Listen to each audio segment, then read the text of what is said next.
भगवान विष्णु के मत्स्य अवतार की कथा एक अद्भुत और प्रेरणादायक प्रसंग है। यह अवतार प्राकृतिक आपदा और ज्ञान की रक्षा के संदर्भ में हमारी अद्भुत धरोहर को दर्शाता है। जब पृथ्वी का जल में डूबना सुनिश्चित हो गया था, तब भगवान ने मछली रूप धारण कर एक ऋषि की नाव की रक्षा की।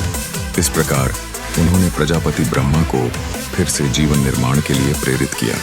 एक अन्य दृष्टिकोण से जब एक राक्षस ने वेदों को चुरा लिया था, तब मत्स्य रूप में भगवान विष्णु ने उस दैत्य को पराजित कर वेदों को पुनः प्राप्त किया। इस प्रकार उन्होंने मानवता के ज्ञान और धर्म की रक्षा का कार्य किया। जब अज्ञान, माया और अधर्म का अंधकार चारों ओर फैला हुआ था, तब भगवान विष्णु ने एक पुण्यात्मा राजा के माध्यम से सेवा अदायगी का कार्य आरंभ किया। यह कथा आगे बढ़ती है।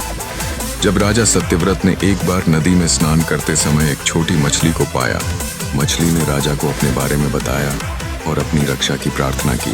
सत्यव्रत ने कंपैशन के साथ मछली को अपने कमंडलू में रखा। मछली ने तेजी से बढ़ना शुरू किया और हर बार सत्यव्रत को नई जगह की तलाश करनी पड़ी। जब राजा ने उसे समुद्र में डाल दिया, तो मछली ने बताया कि वह समुद्र में भी नहीं रह सकती। इस रहस्योद्घाटन ने सत्यव्रत को हैरान कर दिया।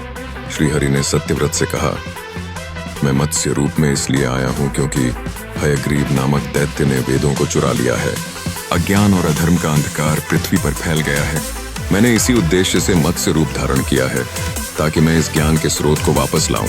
1 सप्ताह में पृथ्वी पूरी तरह जलमग्न हो जाएगी। यह चेतावनी सत्यव्रत को एहसास दिलाती है कि उसके कार्य का कितना महत्व है।